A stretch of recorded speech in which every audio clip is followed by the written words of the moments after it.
హోదా వద్దని చంద్రబాబు ఏనాడు చెప్పలేదని స్పష్టం చేశారు టీడీపీ నేత బోండా ఉమ.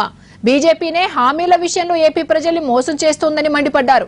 రాష్ట్రంలో బీజేపీ నేతలు తలెత్తుకొని తిరగలేని పరిస్థితి నెలకొందని విమర్శించారు బోండా.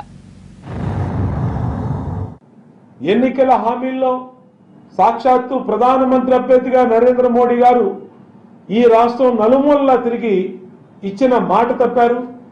ఇవాళ 2016లో అరుణ్ జైట్లీ గారు ప్రకటించినటువంటి ప్యాకేజీలో కూడా రూపాయి కూడా ఇవ్వకుండా మొండి చెయ్య ఆంధ్రప్రదేశ్ ప్రజలకి భారతీయ జనతా పార్టీ చేసింది. మేము అడుగుతా ఉన్నాం బీజేపీ నాయకుల్ని, మీకు చిత్తశుద్ధి ఉంటే మీరు పెట్టినటువంటి మేనిఫెస్టో అమలు చేయండి. మీకు చిత్తశుద్ధి ఉంటే రీఆర్గనైజేషన్ యాక్ట్ లో ఉన్నటువంటి ప్రతి అంశాన్ని అమలు చేయండి.